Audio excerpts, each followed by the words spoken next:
Elle avait tellement peur. On aurait dit que son cœur battait à 145 km à l'heure. Elle était chez moi tout à l'heure, et elle était là, dans la pièce, à essayer de le fredonner et de tout ajuster. Et là, ça me rappelle, frère Mort, quand son petit garçon lui avait dit qu'il voulait prêcher. Il avait environ 7 ou 8 ans, et il n'arrêtait pas de dire « Papa, je veux prêcher ». Alors, un soir, devant l'assemblée, Monsieur Mort a dit « Eh bien, mes amis, a-t-il dit, David, assis ici, il était assis là, comme un vieux membre du clergé, vous savez, la tête bien haute. Il a dit, il veut prêcher un peu ce soir. Alors, il est allé en vitesse sur l'estrade. Il a sauté de sa chaise et monté en vitesse, vous savez, et s'est arrêté. Il se disait qu'il allait faire fureur. Puis, il a regardé d'un côté et de l'autre. Il a dit, ça ne va pas marcher. Et il est retourné s'asseoir. J'ai vu bien des fois où je me disais que ça ne marcherait pas. Mais simplement, c'était très bien. Leur mère avait l'habitude de chanter pour nous, Mabel et Meda. J'aimerais les entendre chanter de nouveau un de ces jours. Pas vous? J'aimerais vraiment les entendre chanter. Peut-être allons-nous leur demander de chanter ensemble dimanche soir prochain et chanter pour moi le cantique qu'elles avaient chanté lorsque je quittais l'église. Vous souvenez-vous quand c'était ce que c'était? Le sable sur le rivage de la Galilée a été lavé. Un étranger, et aussi, ils viendront de l'Est et de l'Ouest. Voyons un peu. À la fête du roi, manger à sa table. Je pense que ce sont les paroles. J'aimerais entendre ces cantiques. Combien aimeraient les entendre? Peut-être dimanche soir prochain, si nous sommes là. Aimeriez-vous cela? Eh bien, certainement. Mabel, es-tu ici? Est-elle ici, Doc? Elle monte, et Meda est là au fond. Alors, elles travailleront cela un peu ensemble. En effet, les filles vont les quitter au bout d'un certain temps, n'est-ce pas? C'est vrai. Il leur faut travailler cela un peu maintenant et commencer la semaine prochaine. Ce soir, quand je venais, il y a quelques instants, ma famille était déjà partie et j'étais seul avec le Seigneur pour prier un peu. Je suis passé en voiture devant le tabernacle et j'ai vu les voitures alignées là dehors. Vous savez, ça me rappelle de vieux souvenirs d'il y a longtemps, de l'époque où nous nous rassemblions ici et nous avions de grands services. Nous étions là jusqu'à 2 ou 3 heures du matin. Les gens restaient simplement là, tous ensemble. Vous savez, beaucoup de ces vieux de la vieille sont là, dans la tombe, aujourd'hui. Je veux dire, leur corps, mais ils sont dans la gloire. Et les générations se succèdent. Les plus jeunes grandissent. Bientôt, nous serons partis. L'autre génération va, les autres, les jeunes, prendront notre place. Donc, il est de notre devoir, n'est-ce pas, de vivre chaque jour rien que pour le Seigneur, pour lui seul. Bon, je sais que demain, c'est un jour de travail pour ceux qui doivent sortir pour aller travailler. Donc je vais m'efforcer de vous laisser partir de bonne heure ce soir. Est-ce que le service de baptême ou quelque chose d'autre suivra ceci? Très bien.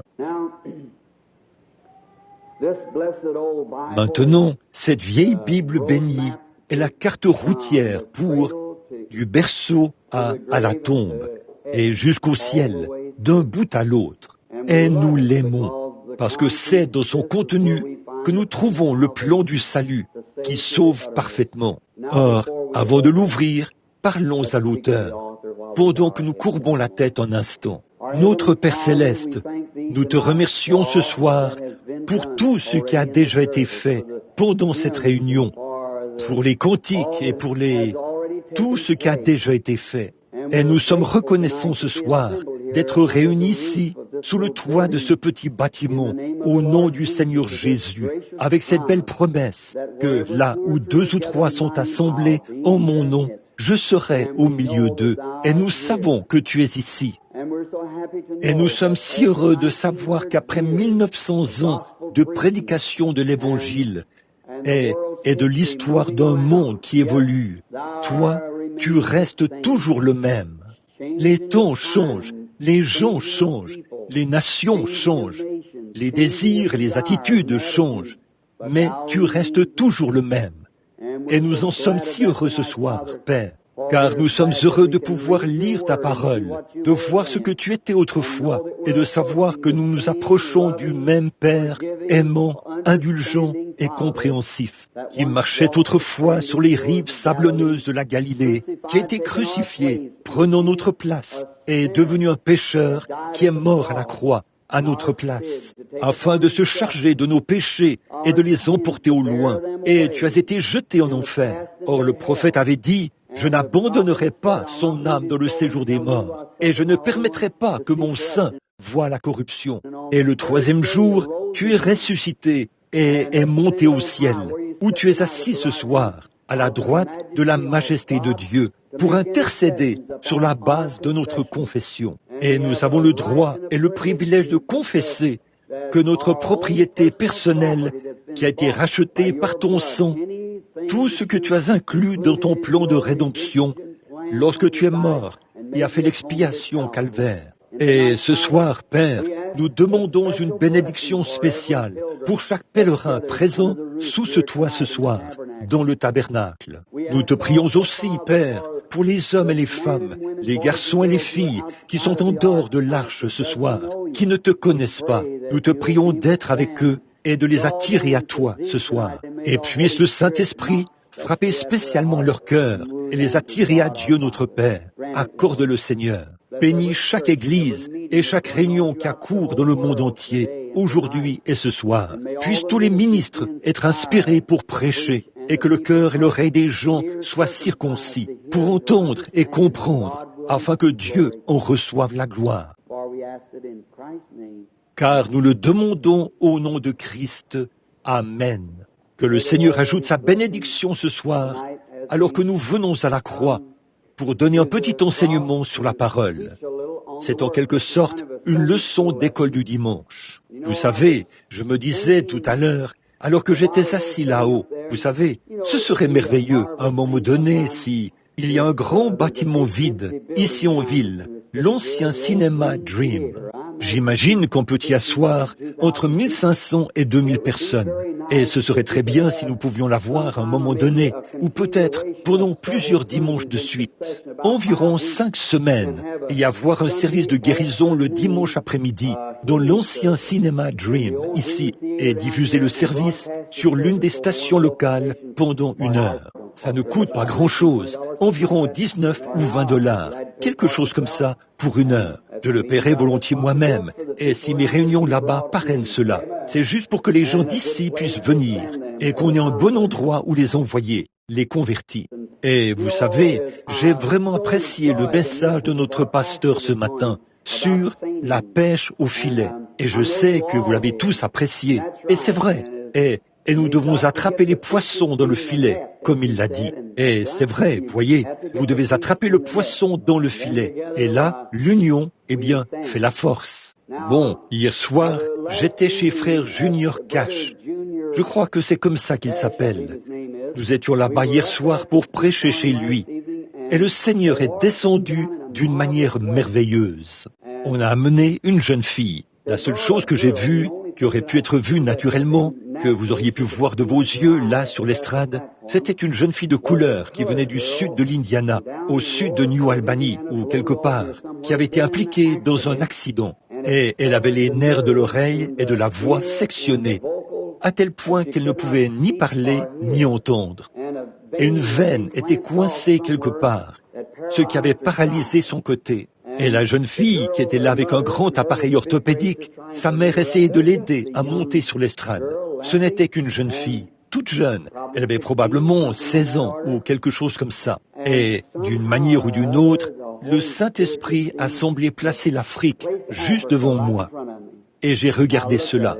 Et j'ai noté, ici même dans le cahier, une vision qui montre que mon retour en Afrique sera beaucoup plus glorieux que la première série de réunions en Afrique. Et donc, les gens ne savaient pas ce qui se passait, mais une vision était en train de se produire. Puis j'ai dit, Père céleste, ce n'est pas que nous recherchons les miracles. La Bible dit, une génération faible et adultère demande des miracles. Nous ne demandons pas des miracles, mais Dieu accomplit des miracles. Au même moment où il disait cela, il accomplissait des miracles. Mais si nous les demandons, qu'il nous faut absolument avoir des miracles, quelque chose qui nous montre, une preuve quelconque, que nous sommes sauvés, ou quelque chose comme ça. Je ne crois pas aux preuves. Je crois que la preuve que nous sommes sauvés, c'est que nous prenons Dieu au mot. C'est la meilleure chose que je connaisse. Après quoi, les fruits suivent. Alors je lui ai demandé s'il voudrait bien accorder cette requête, comme signe qu'il était temps de retourner en Afrique. En fait, nos contacts sur le terrain deviennent de plus en plus solides.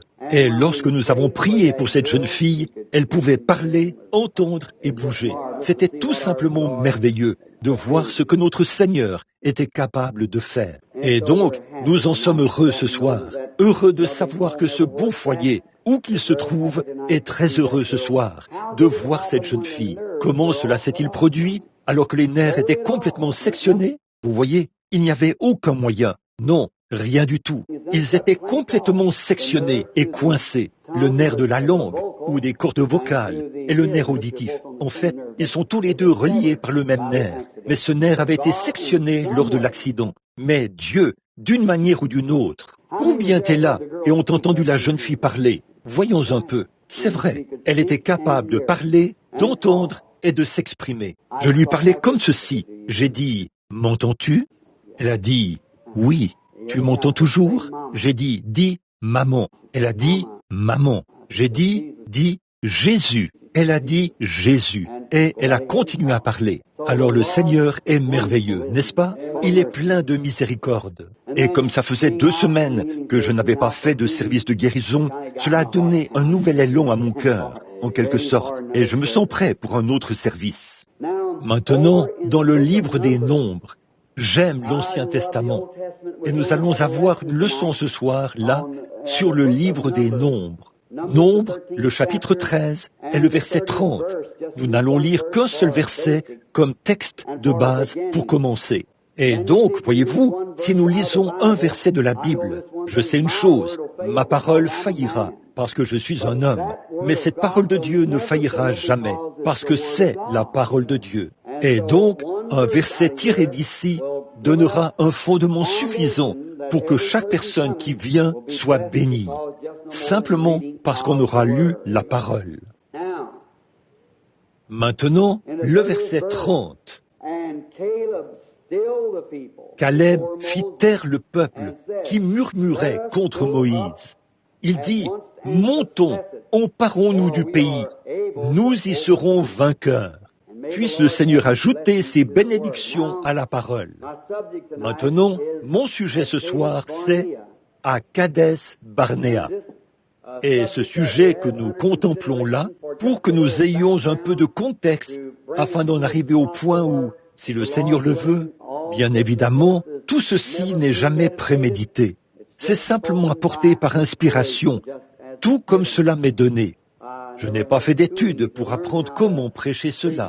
J'ai essayé de le faire 4 ou 5 fois, et c'était vraiment un terrible gâchis. Je ne sais vraiment pas comment m'y prendre, mais je l'aime vraiment, et je compte sur lui, et je sais que c'est aussi votre cas à tous.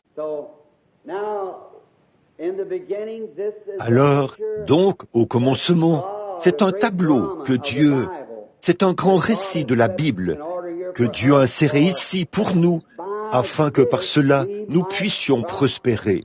Je crois que dans Hébreux, le chapitre 10 ou le chapitre 12, il est dit, « Puisque nous sommes environnés d'une si grande nuée de témoins, rejetons tout fardeau et le péché qui nous enveloppe si facilement, afin de pouvoir courir avec persévérance dans la carrière qui nous est ouverte, ayant les regards sur le chef et le consommateur de notre foi, le Seigneur Jésus-Christ. » Bon, tout l'Ancien Testament et tous ses personnages et ses caractéristiques n'étaient qu'une préfiguration du coin ou de la clé de voûte, le Nouveau Testament, qui reliait la loi et cette dispensation. Beaucoup de gens disent que ceci, c'est la dispensation chrétienne, mais ce n'est pas le cas. Ceci, c'est la dispensation du Saint-Esprit. La dispensation chrétienne a duré 3 ans et demi. La loi a duré plusieurs centaines d'années. Ainsi donc, la dispensation chrétienne est le pont ou la clé de voûte qui relie le Nouveau et l'Ancien Testament. Bien des fois, dans la Bible, nous voyons, et très souvent, on appelle cela les actes des apôtres. C'est le nom qu'on donne. J'aime toujours appeler cela les actes du Saint-Esprit dans les apôtres. Parce que les apôtres n'étaient que des hommes, mais c'était le Saint-Esprit dans les apôtres qui accomplissait ces actions. Et le Saint-Esprit, c'est l'Esprit du Seigneur Jésus-Christ qui est descendu sur l'Église afin de poursuivre les œuvres du Seigneur Jésus pendant son absence. Il doit dispenser la lumière de l'Évangile par un plus petit luminaire qu'à l'époque où Christ était ici. Comme la lune et le soleil, la lune apparaît pour apporter de la lumière en l'absence du soleil, jusqu'à ce que celui-ci se lève de nouveau. Ensuite, la lune disparaît. Le soleil, c'est une lumière tellement plus brillante qu'elle éteint la lumière de la lune. Mais la lumière de la lune, qu'est-ce que c'est? C'est un reflet du soleil sur la lune. C'est comme Christ. Quand il était ici, il était la lumière du monde. Il est parti et il brille maintenant sur son Église pour refléter sa lumière dans ce monde aujourd'hui, afin qu'on puisse marcher dans la lumière jusqu'à son retour. Et alors, tout et tous seront remis entre ses mains. Il s'assiera sur le trône du roi David. Et il régnera dans tous les siècles des siècles. Alors, comme l'Ancien Testament est un beau type, nous étudions ce type-là et nous voyons que toutes ces choses sont arrivées aux gens pour nous servir d'exemple.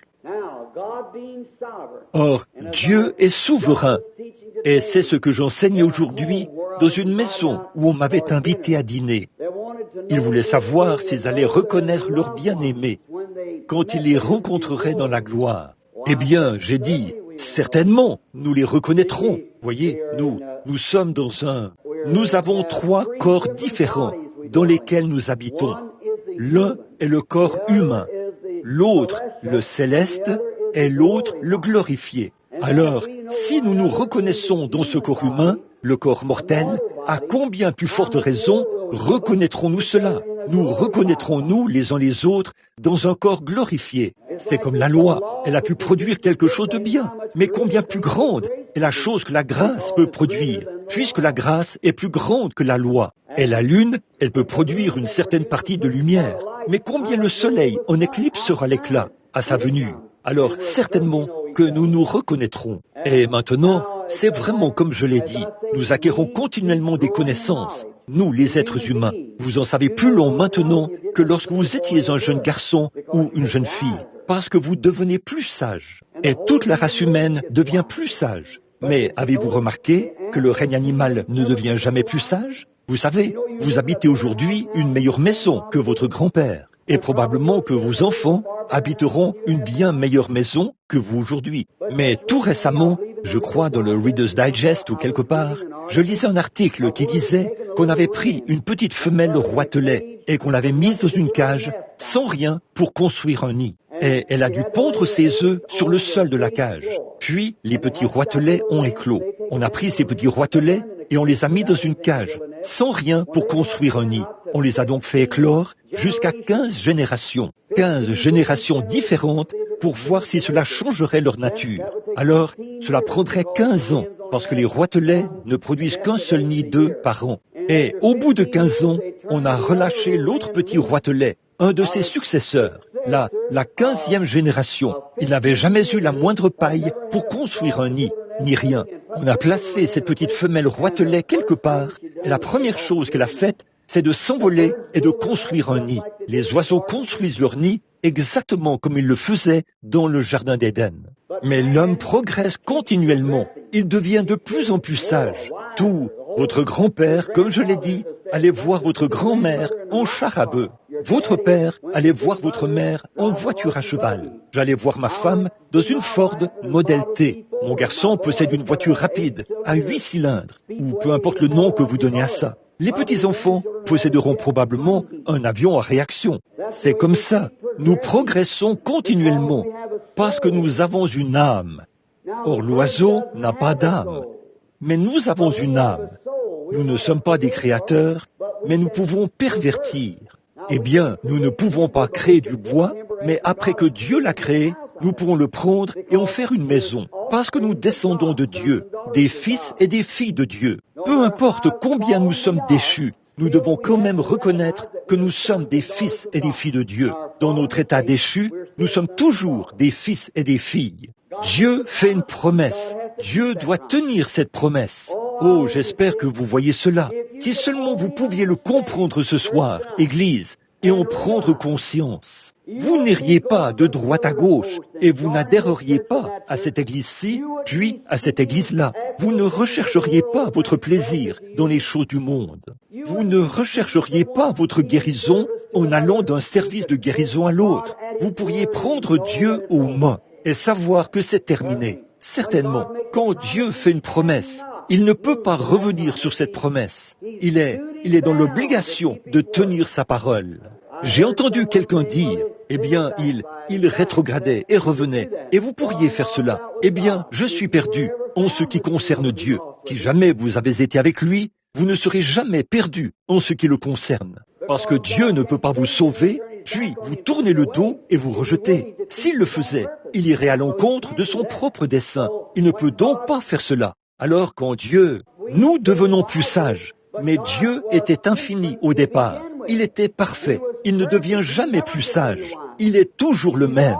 Donc, si une certaine situation critique s'est produite et que Dieu agit de telle ou telle manière, lors de cette situation, si la même situation se produit encore et qu'il n'agit pas de la même manière, alors il a mal agi quand il agit ici. Vous voyez, il faut donc qu'il soit le même, en tout temps, quel que soit l'âge, et de voir que les gens peuvent expliquer et essayer d'annuler la puissance de la divinité. Ça, je ne le comprends pas. Parce que si Christ est le même hier, aujourd'hui et éternellement, sa puissance est la même, son attitude est la même.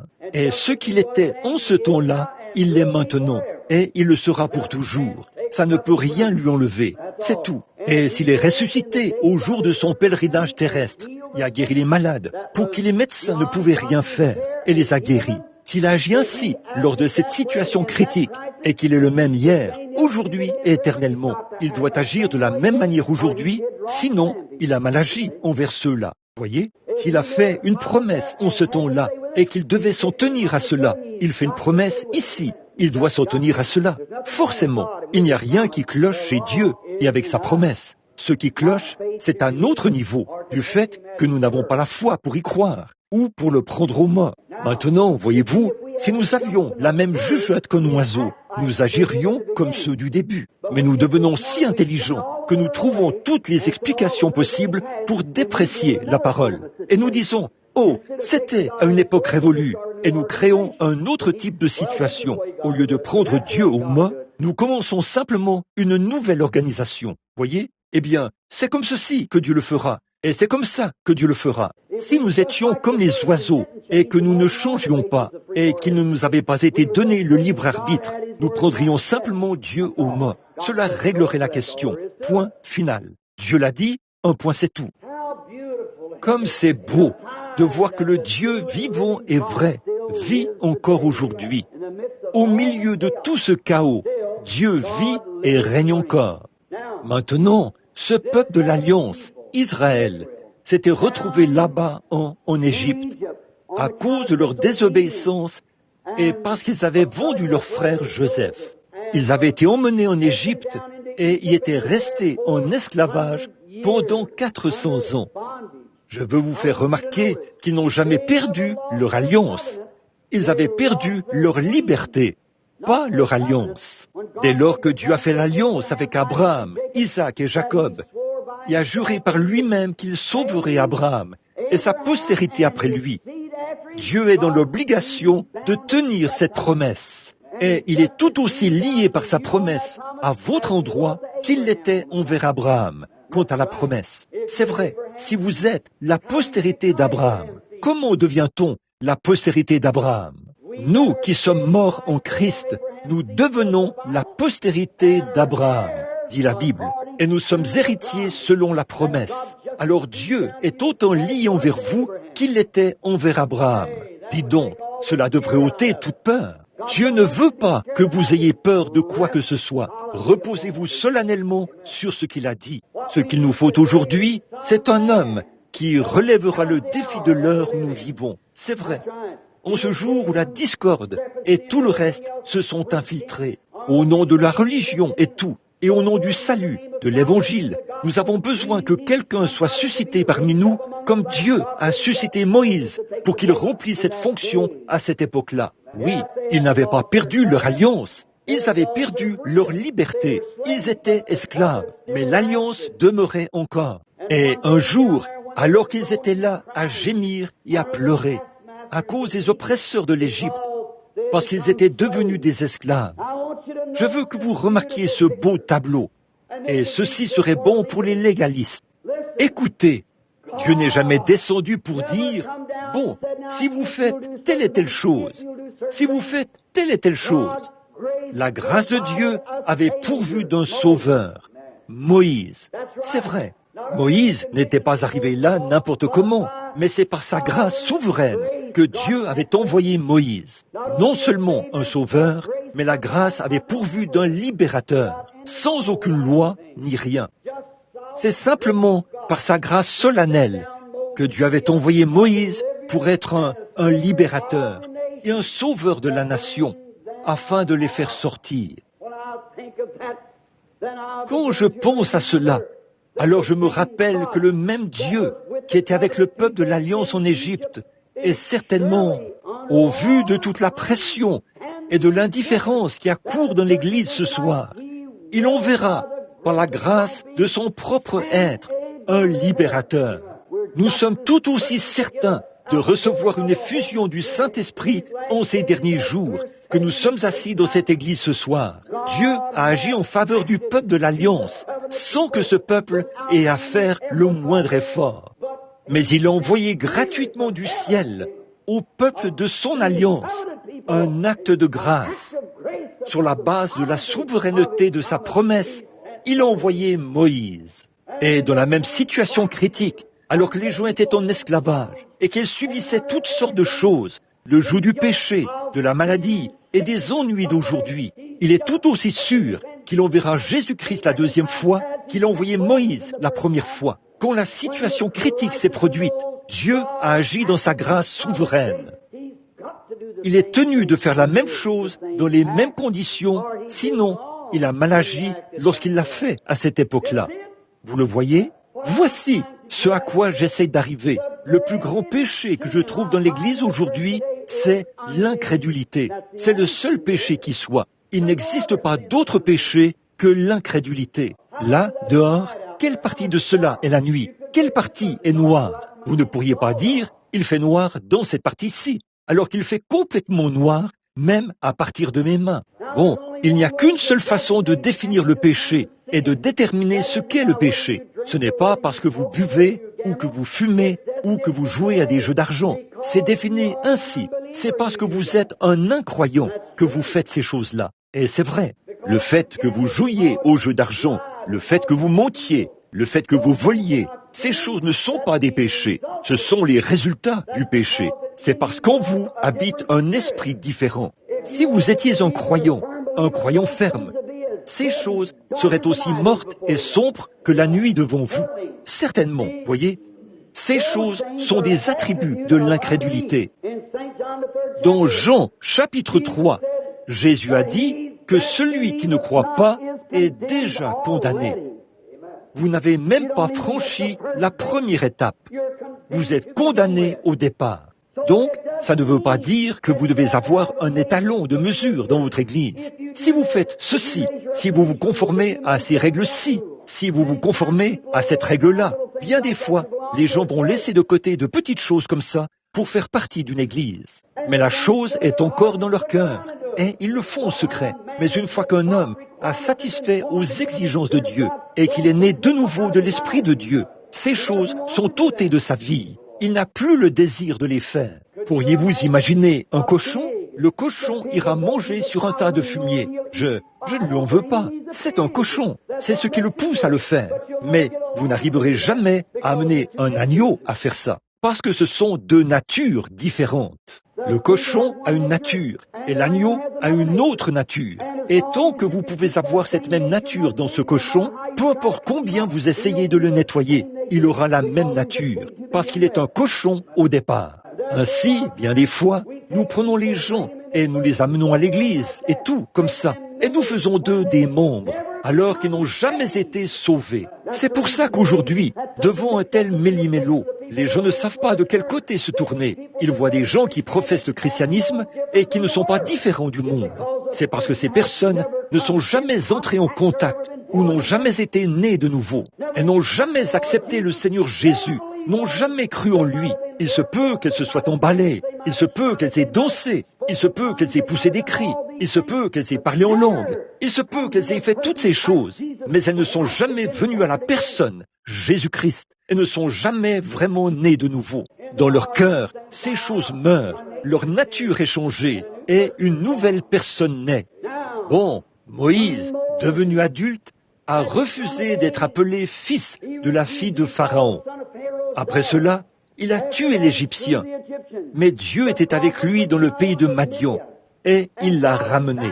Devant ce buisson ardent, ce jour-là, il a vécu une expérience qui l'a marqué toute sa vie. Et comme je l'ai dit hier soir, je le redis aujourd'hui, cet homme, peu importe combien Moïse avait été bien enseigné, combien il connaissait la théologie, combien il était un bon membre d'église, et il avait eu un bon professeur, sa mère. Il avait été élevé selon tous les préceptes d'instruction possibles. C'était un fils de roi. Mais en essayant par lui-même, il n'a quand même pas réussi à accomplir cela. Mais en 5 minutes, dans la présence du buisson ardent, il est devenu une nouvelle personne.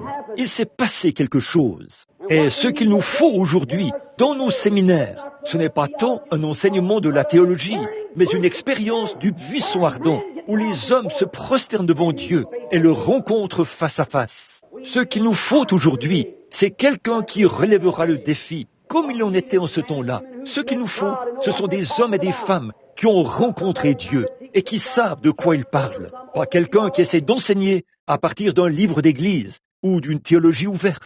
Ce qu'il nous faut aujourd'hui, c'est un homme qui était dans la présence d'un buisson ardent, qui est né de nouveau, a été changé et est devenu une nouvelle créature. Voilà le genre de personne qu'il nous faut aujourd'hui. C'est le genre de personne qui restera sur la ligne de feu, quoi qu'il arrive. Moïse, après avoir reçu sa commission, est descendu en Égypte et a délivré les enfants d'Israël. On voit une grande erreur et une grande chose. Ce qui arrive en ce jour-là arrive de même aujourd'hui. Nous voyons que lorsque Moïse est allé chercher les enfants d'Israël et qu'il les a fait sortir, il s'était produit un phénomène. Alors, voilà, je ne veux pas vous blesser, je ne veux pas vous secouer ou vous arracher la peau, mais je tiens à prêcher la vérité. Il y a une chose, frère, la vérité ne vous rendra jamais populaire, mais la vérité vous rendra honnête. Voilà une bonne chose. Et ne devriez-vous pas être honnête plutôt que populaire? Certainement que vous devriez l'être. Maintenant, je veux que vous sachiez que quand ce phénomène s'est produit, des miracles, des signes et des prodiges ont été accomplis. Et quand ils sont sortis, dit la Bible, une multitude de gens de toute espèce sont sortis. Un groupe de gens de toute espèce. Certains d'entre eux étaient des croyants et d'autres prétendaient croire. De grands miracles avaient été accomplis. Les gens sont sortis en faisant profession d'être croyants, mais ils n'étaient pas des croyants. Et c'est là que réside une grande partie de nos problèmes aujourd'hui. Nous pourrions mettre le doigt dessus. Ce sont des hommes et des femmes qui viennent à l'église et qui font profession d'être des croyants, mais qui ne le sont pas. J'en ai vu derrière la chair, j'en ai vu dans les lignes de prière, j'en ai vu partout des hommes et des femmes qui viennent là et disent « Je suis un croyant » et qui font profession d'être des croyants, mais qui ne sont pas des croyants. Et c'est là que les ennuis d'Israël ont commencé, quand ils en sont arrivés au point où ils ont constaté que ces gens-là étaient aussi sortis. Certainement que le surnaturel s'était produit. C'est ce que nous voyons dans nos milieux aujourd'hui, dans nos églises. Dieu est entré en scène. Il guérit les malades. Il a ressuscité les morts. Il a ouvert les yeux des aveugles.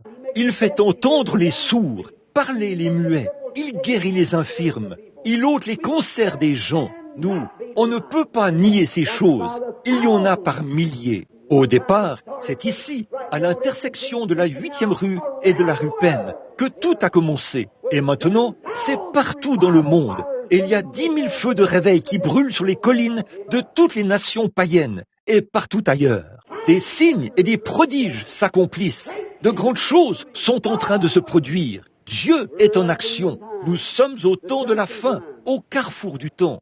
Nous voyons donc qu'il y a là une multitude de gens de toute espèce. Bien des fois, le peuple de Dieu dit « Oui, je le suis, je vais faire ceci ». Et nous voyons que ces gens étaient charnels. Dès que la moindre difficulté s'est présentée, ils ont voulu retourner en Égypte. Ils voulaient les pots d'ail. Ils voulaient du poisson pêché dans le fleuve. Ils voulaient le poireau et l'ail. Ils voulaient les choses qu'ils avaient là-bas en Égypte. C'est un beau et un parfait type du membre d'église charnel d'aujourd'hui. Il aime les choses du monde parce qu'il n'est pas de Dieu. La Bible dit, si vous aimez le monde ou les choses du monde, l'amour de Dieu n'est même pas en vous. Et Christ a raison dans toutes ses déclarations. C'est vrai. Et aujourd'hui, nous voyons des gens qui sortent. Oh, comme j'aimerais que d'une manière ou d'une autre, Dieu mette ceci sous la 5e côte du côté gauche et le tasse bien.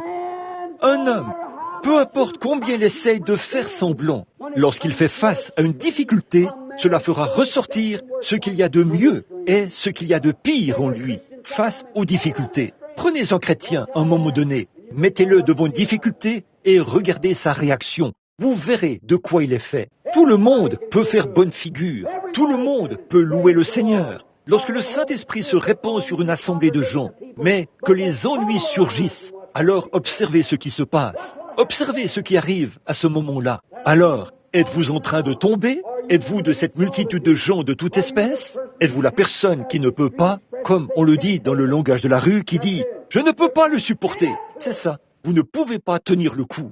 Frère, si vous êtes dans cet état-là, rétrograde, avec des hauts et des bas, à l'endroit et à l'envers, pourquoi ne venez-vous pas au calvaire pour mourir à vous-même et naître de nouveau de l'Esprit de Dieu? Amen. Honte à vous, vous qui professez le christianisme, vous qui vivez dans vos églises. Nous n'avons pas de membres ici. Vous venez simplement ici. Vous faites partie de différentes églises. Mais vous qui faites profession d'être des chrétiens et qui, dehors, menez une vie qui montre que vous ne l'êtes pas, vous êtes un déshonneur pour l'association du Seigneur Jésus-Christ. Amen.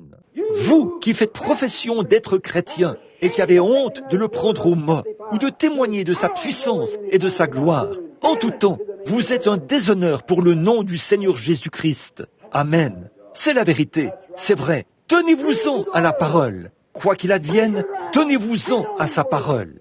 Abraham a dû le faire et il a appelé les choses qui n'étaient point comme elles étaient. Il a cru à Dieu et cela lui était imputé à justice. Ce qu'il nous faut aujourd'hui, c'est qu'on ôte l'os de poulet et qu'on mette une colonne vertébrale dans le christianisme. Voilà, ce qu'il nous faut, ce sont des chrétiens nés de nouveau, des hommes et des femmes, des gens qui, lorsqu'ils voient surgir les ennuis, ils ne se défilent pas, ils ne tombent pas, ils ne se précipitent pas de ce côté-ci, ils n'y ont pas part, mais un homme ou une femme qui prendra position et qui se montrera sous son vrai jour.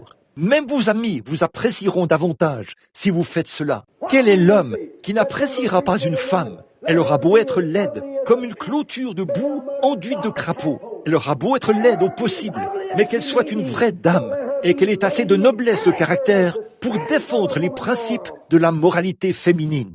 N'importe quel homme qui a un tant soit peu de virilité en lui, il lui tirera son chapeau. Et si l'homme agit ainsi, étant un fils de Dieu déchu, que pensera Dieu lui-même d'un homme qui s'en tient à ses convictions, qui appelle le bien, bien et le mal, mal?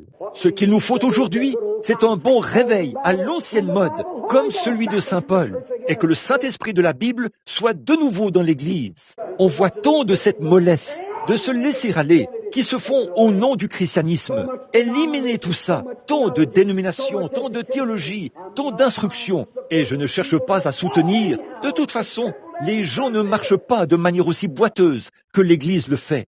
Voilà, c'est ça, de manière aussi boiteuse que l'Église le fait. Ce n'est pas l'instruction qui est votre béquille, c'est votre foi qui est votre béquille. Amen.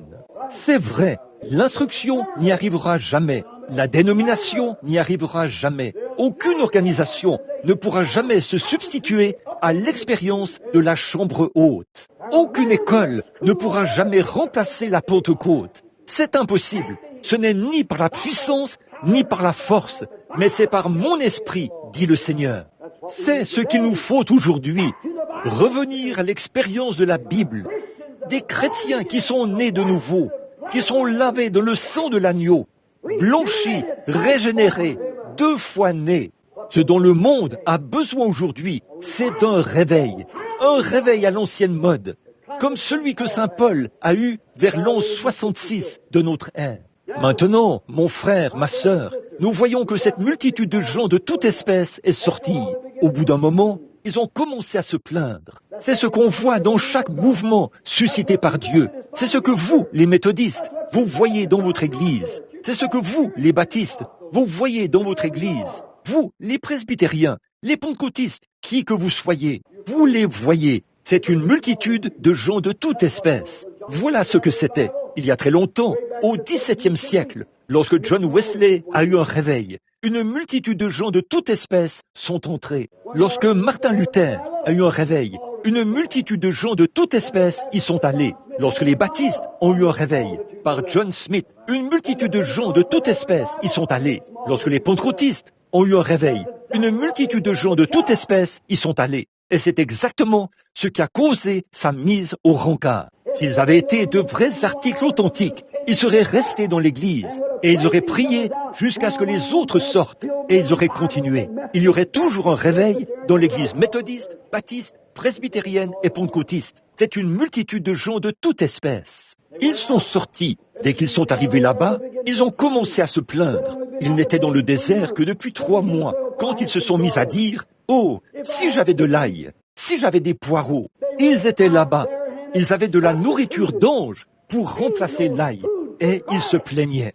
Pourquoi? Leur système digestif n'était pas capable de digérer, la nourriture d'ange. C'est ça le problème aujourd'hui. Nous n'avons pas eu de réveil du Saint-Esprit à l'ancienne mode. Et notre tube digestif spirituel n'est pas capable de digérer un bon vieux réveil à l'ancienne mode du Saint-Esprit par lequel on peut tenir bon. Au contraire, il nous faut une ordonnance du médecin, l'ordonnance du docteur Jésus, qui nous remettra sur pied, certainement. Ils ne tiennent pas bon, ils avancent, ils reculent. À la moindre petite chose qui surgit, ils se plaignent, se disputent, se mettent dans tous leurs états. Ils prennent une église dans laquelle l'une de ces choses éclate, c'est comme un cancer. Ça détruira toute l'église. C'est vrai, nous devrions commencer tout de suite à nous débarrasser de cela. Eh bien, ils n'étaient pas très loin. Bon, réfléchissez un peu à ça. Ils mangeaient de la nourriture d'ange, descendue du ciel, et ils se plaignaient. Ils buvaient des eaux issues d'un rocher frappé, les eaux pures et saintes de la vie, et ils se plaignaient. Ils désiraient l'eau boueuse du Nil. C'est pareil aujourd'hui. Les gens disent « Oh, prédicateur, vous êtes trop borné, vous dépouillez l'Église de tous les plaisirs. Quand vous vous mettez à prêcher contre ce genre de choses, si et ce genre de choses-là. Frère, si l'Église en était où elle professe l'être aujourd'hui, elle aimerait les choses de Dieu et détesterait les choses du monde. Elle a une multitude de gens de toute espèce. C'est ça le problème aujourd'hui. Une multitude de gens de toute espèce. Des gens qui désirent les choses du monde et qui veulent introduire des futilités dans l'Église. C'est pour ça qu'ils trébuchent et tombent. C'est ce qui empêche d'avoir des réunions de prière. C'est pour ça qu'ils organisent toutes sortes d'associations dans l'Église et qu'ils enlèvent l'autel à la première rangée. Et le seul feu qu'ils ont, c'est au sous-sol. C'est ce qui dit aux prédicateurs de prêcher 15 minutes et de le faire en parlant des chapelets ou des oiseaux rouges ou des choses de ce genre. Mais, je vous le dis, une église du Dieu vivant, née de nouveau, peut entendre l'évangile. Car un homme qui est né de l'Esprit de Dieu, Jésus a dit que l'homme ne vivra pas de pain seulement, mais de toute parole qui sort de la bouche de Dieu. Certainement, des multitudes de gens de toute espèce. Ils sont sortis. Oui, ils avaient quitté leur grande position en Égypte, dont ils se vantant de leurs idées matérialistes, de leurs dispositifs mécaniques, de leur science médicale, de ce qu'ils réalisaient avec leurs dispositifs mécaniques. Ils se vantaient de leur position. Ils avaient abandonné toutes ces choses pour faire route avec le grand médecin. Et ils se plaignaient toujours. N'est-ce pas exactement comme la multitude de gens de toute espèce d'aujourd'hui? Et tout à coup, ils sont arrivés à un endroit appelé Kadès Barnéa. Kadès Barnéa, c'est le tribunal. C'était le tribunal du monde. Le vrai nom de cet endroit, sa signification, c'était une très grande source qui bouillonnait près de ce tas de palmiers qui se trouvait dans le désert, où il y avait de petites cabanes qu'on appelait une ville, le lieu d'habitation du peuple d'une nation ou d'une petite poignée de personnes. Et partout là-bas, les toutes petites sources qui bouillonnaient partout étaient alimentées par cette seule grande source. Quelle belle image de l'Église, là-bas, dans le désert, où tout devait venir à Kadès pour s'approvisionner en eau. Tout devait venir à Kadès pour s'approvisionner en eau. Et donc, c'est la seule grande source qui alimentait l'autre source. C'est un type du ciel. C'est un type du tribunal de Dieu, puisque le jugement commence par la maison de Dieu. Et là où cette grande source alimentait les autres petites sources qui prenaient leur point de départ. Cela signifie que le ciel étant le tribunal de Christ, toutes les églises donnent la vie, l'eau dans le tribunal, là où les gens vont à l'église pour être jugés. Le problème aujourd'hui, c'est que les gens viennent à l'église et on leur passe la main dans le dos et tout. Et ça, parce qu'ils mettent de l'argent dans le plateau à offrande, parce qu'ils sont devenus diacres, parce qu'ils occupent une fonction ou une autre dans l'église. Ou alors, parce qu'ils peuvent se balader à bord d'une meilleure voiture, ou porter de meilleurs vêtements, ou quelque chose comme ça. On vous respecte et on vous passe la main dans le dos. Frères, ce qu'il nous faut aujourd'hui, ce sont des prédicateurs à l'ancienne mode, qui appelleront les choses par leur nom. Noir, c'est noir, et blanc, c'est blanc. Comme Jean-Baptiste, lorsqu'il est sorti du désert de Judée, il n'était pas très bien habillé. Il était enveloppé d'une peau de mouton, avec une ceinture de cuir, un tissu de poils de chameau attaché autour de lui. Et il est arrivé là, en prêchant la repentance. Et quand Hérode a pris la femme de son frère Philippe, et qu'il l'avait épousée, il est allé là-bas à la réunion. Je peux m'imaginer le diacre qui dit « Ne prêche surtout pas sur le mariage et le divorce ce soir, parce qu'il y a un grand homme parmi nous ce soir. Ne fais surtout pas ça. » Pouvez-vous imaginer qu'un homme qui a reçu le Saint-Esprit dans le sein de sa mère puisse fermer les yeux sur un péché, quel qu'il soit? Jean-Baptiste avait reçu le Saint-Esprit 3 mois avant sa naissance. Il était mort dans le sein de sa mère. Quand le nom de Jésus a été prononcé pour la première fois, il a sauté et bondi dans le sein de sa mère. Pouvez-vous imaginer qu'un homme qui a reçu l'Esprit, le baptême du Saint-Esprit, 3 mois avant sa naissance, puisse faire des compromis avec les choses du monde? Il s'est avancé tout droit vers lui a mis son doigt au nez et a dit « Il ne t'est pas permis de l'avoir pour femme ». C'est ça. Cela lui a coûté la tête. Mais il est immortel ce soir dans l'autre monde, parmi les rachetés. Amen. Ce n'est pas populaire, mais c'est la vérité. Amen. Remarquez, n'ayez pas peur quand je dis Amen. Ça signifie qu'il en soit ainsi. Oui, c'est vrai. Bon, je sais que je deviens un peu excité de temps en temps. Vous pensez que je suis excité, mais je ne le suis pas. Je sais où j'en suis. Je sais exactement où j'en suis. Je sais de quoi je parle. Je sais de qui je parle. Le Seigneur Jésus-Christ. Remarquez comme c'est beau. Et ils se sont mis à murmurer et à se plaindre. Et ils ont finalement été conduits à Kadès. Et quand ils sont arrivés à Kadès, ce tribunal, au jugement, ils étaient tous rassemblés là. Et il viendra un jour glorieux. Et je crois que ce jour est proche maintenant, où il y aura une séparation entre le bien et le mal. Et je crois que je peux suffisamment prouver, par l'autorité que donne l'Écriture, que la marque de la bête est le sceau de Dieu, ou le peuple de Dieu, vont bientôt se manifester, et que c'est même en train de se manifester maintenant. La marque de la bête, c'est la marque de l'apostasie. La marque de la bête, c'était ceux qui avaient rejeté le bien. On leur perçait l'oreille pour qu'ils demeurent dans l'erreur pour le reste de leur vie. Ceux qui reçoivent le sceau de Dieu, c'est le baptême du Saint-Esprit. Éphésiens 4:30 dit « N'attristez pas le Saint-Esprit de Dieu, par lequel vous avez été scellés jusqu'au jour de votre rédemption. » On en est au point où on ne peut plus supporter la médiocrité. C'est vrai.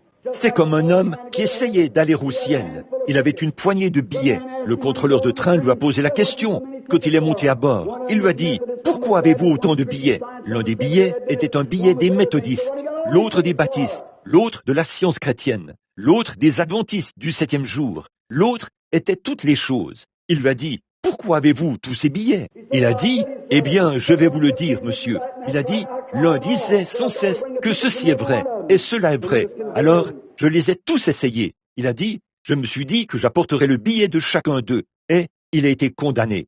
Frère, il n'y a qu'un seul moyen d'aller au ciel. C'est par Jésus-Christ, en étant né de nouveau du Saint-Esprit. Si un homme ne naît de nouveau, il n'entrera point dans le royaume, a dit notre Seigneur Jésus-Christ. Amen. Quel jour que celui où nous vivons, mon ami.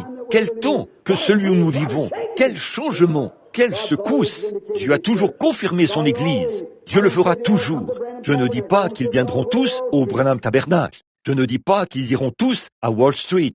Je ne dis pas qu'ils iront tous à l'église chrétienne ou n'importe quelle autre église. Ce que je dis, c'est que dans chaque église, Dieu a ses membres. Il a les membres de son corps qui sont nés de nouveau. Et ce sont eux qui sont fidèles à Dieu. Ce sont eux qui aiment le Seigneur Jésus de tout leur cœur et de toute leur âme. Vous les verrez lire leur Bible dans la réunion de prière. Vous les verrez faire tout ce qu'ils peuvent pour le royaume de Dieu. C'est vrai, mais la multitude de gens de toute espèce est vraiment imposante, écrasante. Ils essaient de ramener les gens dans les choses du monde. Ce qu'il nous faut aujourd'hui, c'est un autre Kadès Barnéa. C'est vrai, là où commence le jugement. Qu'est-ce qui s'est passé par la suite? Corée s'est levé et a dit, il n'y a pas que Moïse qui soit saint parmi le peuple. Et il a rassemblé un grand groupe de gens. Puis, il s'est présenté là avec ce grand groupe de gens et a dit, nous sommes des prophètes, nous sommes ceci et nous sommes cela. Que s'est-il passé? Dieu a parlé à Moïse et a dit, sépare-toi de lui. Puis il a ouvert la terre et les a engloutis. Ça a été la fin de ces ronchonneurs et la fin de ces gens qui avaient suivi Corée. Que s'est-il passé ensuite? Dieu a dit, il a dit à Moïse, envoie des espions pour explorer le pays où nous allons, celui que je t'ai promis. Si Dieu leur avait dit que c'était un bon pays, si Dieu avait fait toutes ses promesses, cela aurait dû satisfaire n'importe qui, puisque c'est Dieu qui l'avait dit. Bon, à tous les coups, nous allons crier « Gloire au Seigneur » à ça. Mes frères, c'est le même Dieu qui leur a fait ces promesses, qui nous fait toutes ces promesses qu'il leur a faites. Pourquoi en doutons-nous? Qu'essayez-vous de dire, frère Branham? Est-ce une multitude de gens de toute espèce? Oui, c'est tout à fait cela. C'est une multitude de gens de toute espèce. Et nous sommes à Kadès en ce moment, où de grands hommes dans le pays. Nous avons eu un Jacques Schuller, un Billy Graham. Nous avons eu Oral Roberts, Tommy Hicks, Tommy Osborne.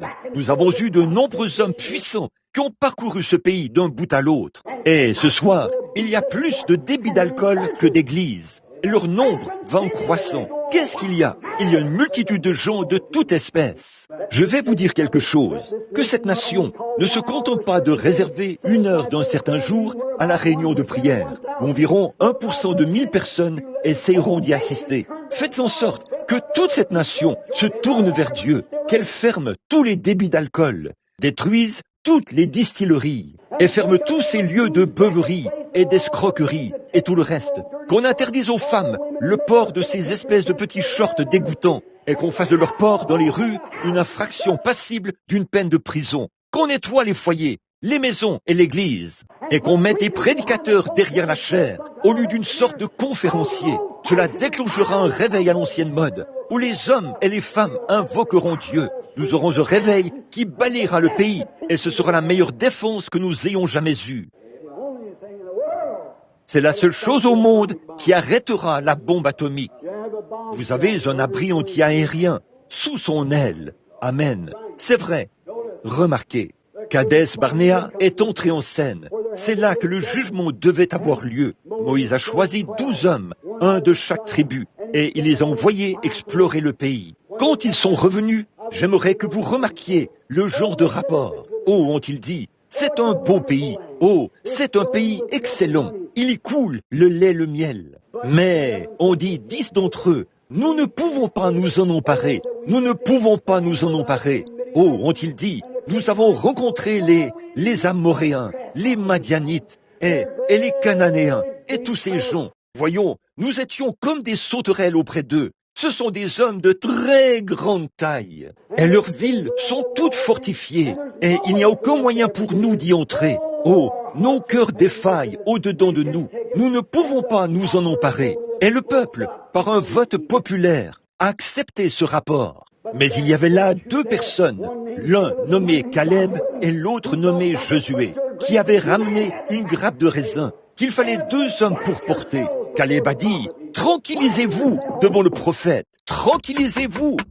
Il a dit, « Nous sommes tout à fait capables de nous en emparer. Allons et emparons-nous-en tout de suite. Ce qu'il nous faut en cette heure-ci, c'est un homme qui relève le défi de la promesse de Dieu devant les gens. Dieu a promis l'effusion de la bénédiction de Pentecôte dans les derniers jours. Je veux dire, une vraie effusion de la Pentecôte. Et il est temps que cela se produise. On en est à un autre Kadès Barnéa. Oui, monsieur. Ils ont dit, nous pouvons très bien le faire. Certainement que nous pouvons le faire. Qu'était-ce? Ces membres d'église peureux regardaient à ce que leurs yeux voyaient. Mais Caleb et Josué regardaient à la promesse de Dieu. Peu m'importe combien ils avaient d'opposition, combien grands paraissaient les géants, combien grandes paraissaient les clôtures. Ils regardaient à la promesse de Dieu. Et ce soir, chaque homme et chaque femme qui veut marcher avec Dieu, ne prêtez pas attention à ce que le monde dit. Si nous sommes capables ou incapables,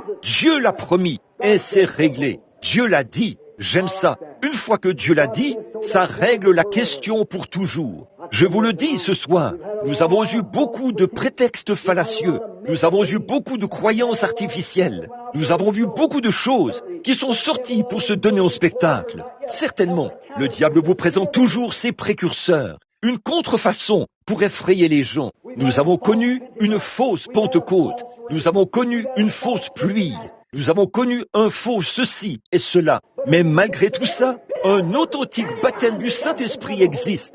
Une authentique bénédiction de Pentecôte existe encore. Une authentique guérison divine existe. Un esprit authentique existe. Un peuple authentique existe. Et c'est maintenant l'heure de se mettre en route. C'est vrai, les gens sont à l'heure de la décision maintenant. Vous devez prendre votre décision. Cette Église doit prendre une décision. Chaque homme en arrive au point où il fait face à une heure cruciale. Il y a eu un moment crucial où vous avez dû prendre une décision. Vous vous trouviez devant un tribunal. Il vous fallait répondre « Je suis coupable » ou « Je ne suis pas coupable ». Quand vous vous tenez devant le juge, vous devez prendre une décision. Et ce soir, le Branham Tabernacle doit prendre une décision. Nous allons soit avancer, soit rebrousser chemin. C'est vrai, soit vous retournez à l'ail et aux poireaux et aux choses de l'Égypte, soit vous avancez vers la nourriture d'anges, vers le pays promis au sujet duquel Dieu a fait une promesse. Nous avançons vers un réveil du Saint-Esprit à l'ancienne mode. Sinon, vous serez mou, vous vous traînerez partout et vous picorerez comme un rouge-gorge sur une pomme jusqu'au jour de votre mort. Vous devez prendre votre décision. Vous ne pouvez pas continuer comme ça. Pourquoi clochez-vous des deux côtés, a dit Élie. Si Dieu est Dieu, servez-le. S'il n'est pas Dieu, alors ne le servez pas. Si la véritable expérience de Dieu, c'est ce qui ôte le péché du cœur de l'homme, et non pas le fait d'appartenir à une église, ou d'appartenir à un clan, ou d'appartenir à une organisation, ce contre quoi je n'ai rien à dire. Ces choses sont très bien. Si l'instruction ne produira pas cela, nous l'avons essayé bien des fois et nous en avons obtenu des citernes qui fuient. À un moment donné, quand nous avons eu le conseil des quatre, nous avons pensé que cela mettrait fin à toutes les guerres. Ça n'a pas mis fin aux guerres. Il y avait une fuite dans cela. À un moment donné, nous avons pensé que les programmes pédagogiques sauveraient le monde entier. Nous avons instruit les gens. Et qu'avons-nous obtenu? Une bande d'athées instruits. C'est tout à fait vrai. À un moment donné, nous avons pensé que les associations sauveraient le monde.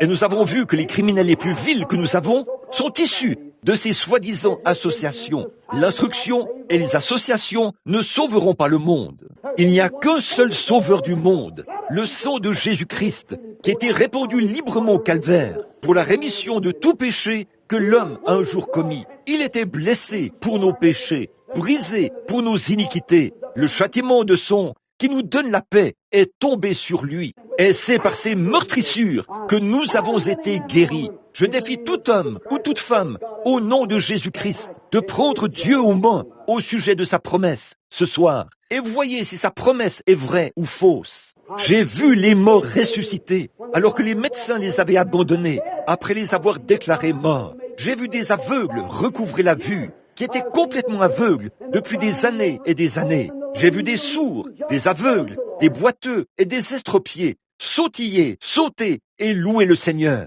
J'ai vu des prostituées quitter la rue et devenir des dames. J'ai vu des ivrognes quitter les salles de jeu et les lieux de débauche de ce monde et devenir des hommes intègres, des saints. Je mets au défi quiconque de produire quoi que ce soit d'autre qui puisse accomplir cela. J'ai vu des hommes aller chez les alcooliques anonymes pour essayer de se rétablir. Ils ont pris des injections, ils ont tout pris et toute la psychologie du monde et les meilleurs médecins qui soient leur ont administré des soins sans succès. Puis j'ai vu ce même homme être pris par le sang de Jésus-Christ. Et il est devenu un saint de Dieu et un prédicateur de l'Évangile. Amen. Vous pensez que je suis un exalté? Peut-être que je le suis, c'est vrai. Mais s'il faut être traité d'exalté pour pouvoir trouver grâce aux yeux de Christ, être condamné par le monde, alors je suis l'un d'entre eux. C'est vrai. Écoutez, je l'aime. Vous avez une décision à prendre. Vous êtes à Kadès. Voyez-vous? Vous voyez, vous ne pouvez pas tenir plus longtemps. Pourquoi clochez-vous des deux côtés? Pourquoi l'église n'est-elle pas en feu? Pourquoi la salle n'est-elle pas bondée de monde? Pourquoi de grands signes et des prodiges ne se font-ils pas? Ne mettez pas ça sur le dos du pasteur. C'est vous. Nous avons une multitude de gens de toute espèce. L'un tire dans un sens et l'autre dans l'autre. Vous devez en arriver à un moment où il vous faut prendre une décision. Si c'est le pasteur, renvoyez-le, faites-le partir et nommez quelqu'un d'autre à sa place. Si c'est un diacre, faites-le partir du conseil et mettez quelqu'un d'autre à sa place. Qui prendra cette place-là? Qu'allez-vous faire, frère? Dieu vous en a confié la responsabilité. C'est ça. Chacun de nous devra rendre compte de nos propres péchés et répondre au jour du jugement. Nous sommes à Kadès Barnéa. Et la parole de Dieu dit que nous pouvons nous en emparer. La parole de Dieu dit que nous pouvons avoir un réveil. La parole de Dieu dit que dans les derniers jours, il susciterait tous ces signes et ces prodiges. Et ça, il l'a fait. Chaque homme est à sa place. Mais ce que nous devons faire, c'est de nous réunir et de commencer le réveil. Qu'est-ce que nous pouvons faire? Il se peut que le moment de votre décision soit maintenant arrivé. Il se peut que le moment de votre décision arrive une autre fois. Mais s'il est maintenant arrivé, vous feriez mieux d'y répondre. Vous dites, « Oh frère, je prendrai ma décision un de ces jours. » Vous devez la prendre. Et c'est maintenant qu'il faut la prendre.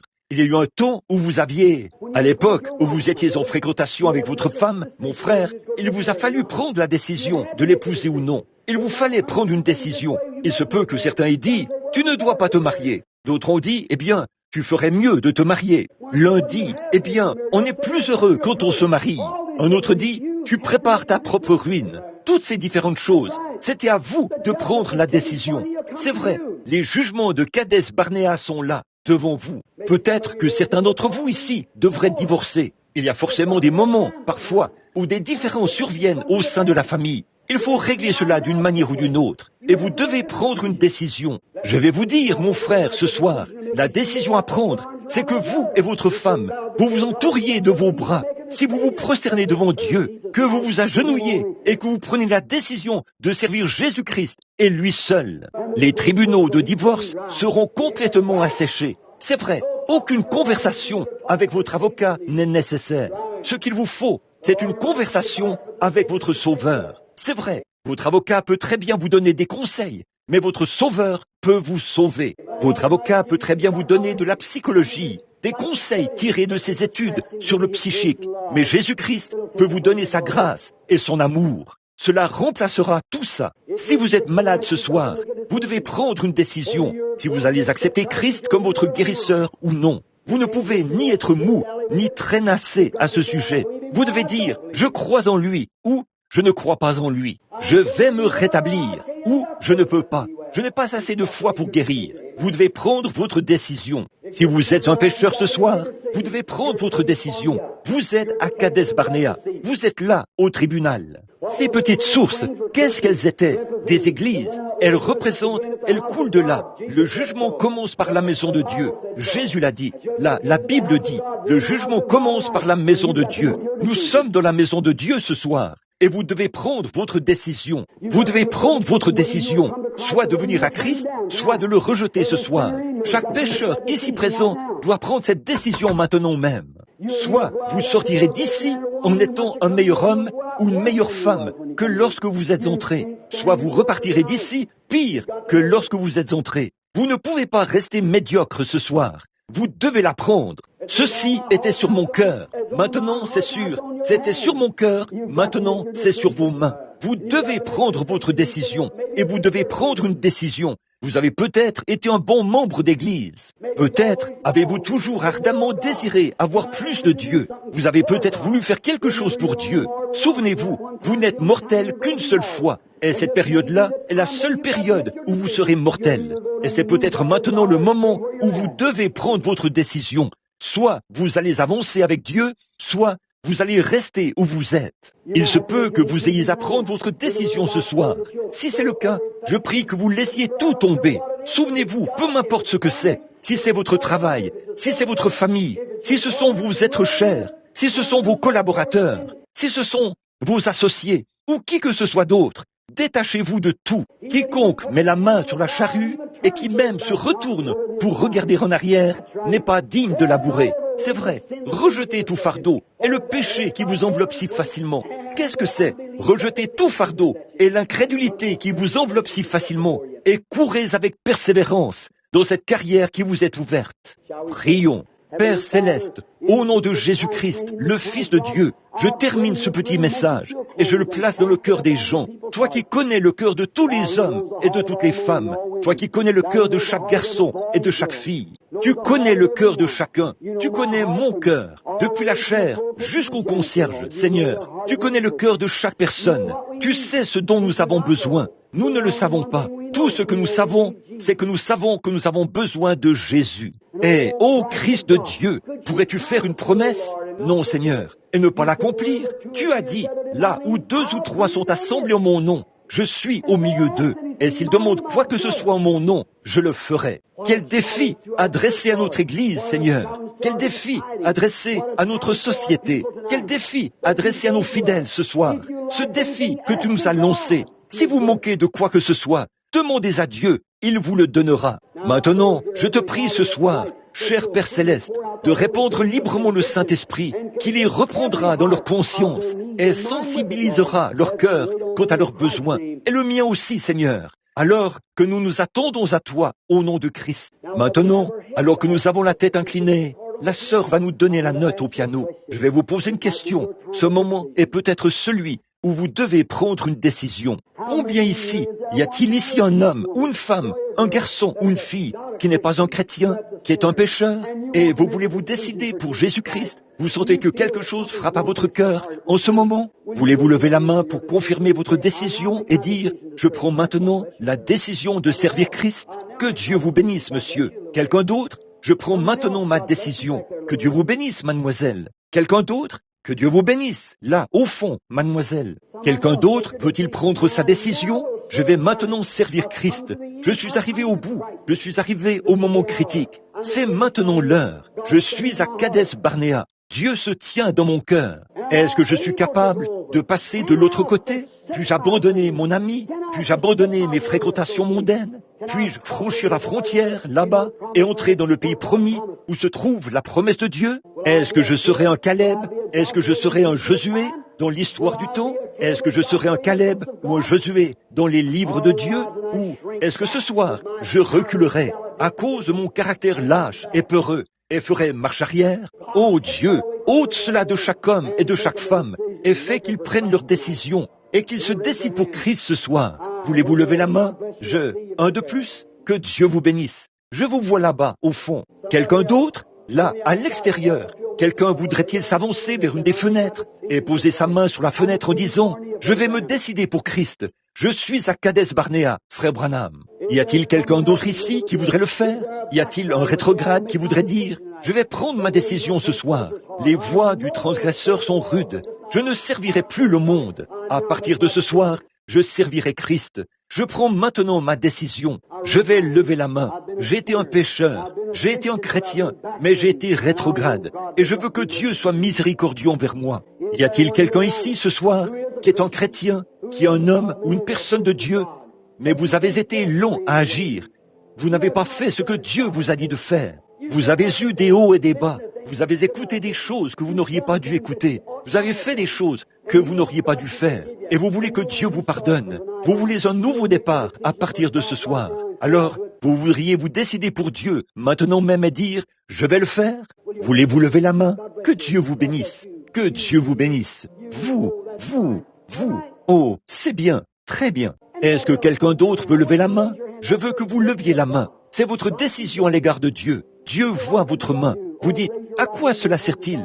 Oh, levez votre main droite vers Dieu une fois et voyez ce que ça fait. Levez la main droite dans un tribunal, puis dites un mensonge sous serment et voyez ce qui vous arrivera. Vous serez pris en défaut à cause de cela. Levez la main vers Dieu et faites un serment et voyez si le Saint-Esprit ne se saisira pas de vous à cause de cela. Quand Dieu se tient à la porte de votre cœur, prenez votre décision. Vous êtes à Kadesh Barnéa. Il y a là-bas toutes les bénédictions que Dieu vous a promises. Il y a là-bas un réveil à l'ancienne mode. Il y a là devant vous la joie, la paix, la longanimité, la bonté, la bienveillance, la douceur, la patience. Et vous ne les possédez pas. Elles sont à vous. Dieu vous a promis ces choses. Les voulez-vous? Y a-t-il un foyer qui est sur le point de se briser? Vous vous disputez et vous vous querellez. Et vous savez que vous ne devriez pas le faire. Vous avez honte de la façon dont vous agissez envers votre femme ou envers votre mari. Et ce soir, vous voulez que Dieu, dans sa grâce, vous donne la grâce de vaincre, de passer votre bras autour de lui ou autour d'elle et de dire, mon amour, par la grâce de Dieu, à partir de ce soir, voici notre décision. Je vais vivre pour Dieu. Levez la main. Y a-t-il une famille? Que tout le monde ait la tête inclinée maintenant. Levez simplement la main. Je suis si reconnaissant qu'il n'y en ait pas. Mais s'il y en a une, Dieu sait comment s'occuper de toutes choses. Y a-t-il une personne ici ce soir qui est malade depuis longtemps? Et peut-être qu'il semble qu'on a prié pour vous, mais vous n'avez pas la foi pour vaincre. Mais maintenant même, alors que vous allez prendre votre décision, Seigneur Dieu, à partir de cette heure même, je vais te servir.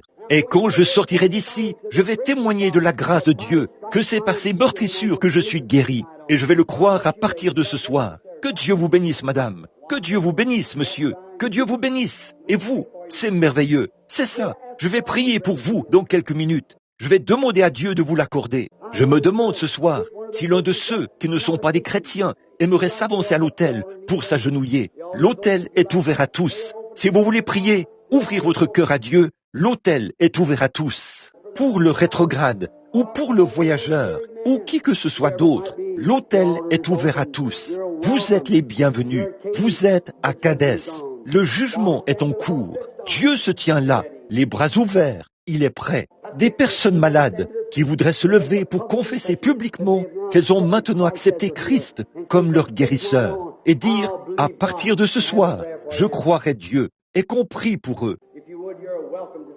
Si vous voulez le faire, nous vous invitons à vous lever. Très bien. 3 d'entre vous sont debout. Restez debout si vous le voulez bien. Maintenant, Père Céleste, pendant qu'ils sont debout, c'est le Saint-Esprit qui a parlé.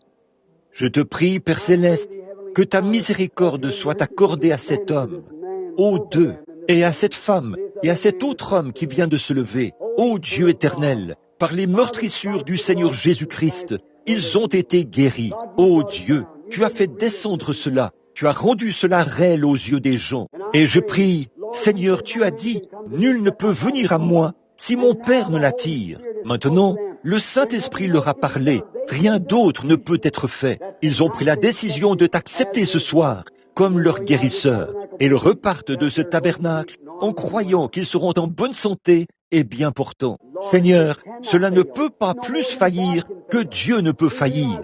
Nous sommes conscients qu'aucun homme ne vaut plus que sa parole. Et ce soir, ils croient et ils ont accepté. Puissent-ils recevoir cela, Seigneur, alors que je fais pour eux cette prière de la foi au nom de Christ. Amen. Vous pouvez vous asseoir. Que Dieu vous bénisse. Croyez cela de tout votre cœur. Vos ennuis sont terminés. Combien l'aime et voudrait marcher vers Sion avec lui. Faites voir votre main. C'est merveilleux. Peu importe l'église dont vous faites partie. Très bien. Levons-nous maintenant pendant que nous chantons « Revêt-toi du nom de Jésus ». Très bien, sœur. Si vous voulez bien nous donner. Maintenant, tournez-vous et serrez la main à quelqu'un près de vous. Tendez le bras et serrez-vous la main.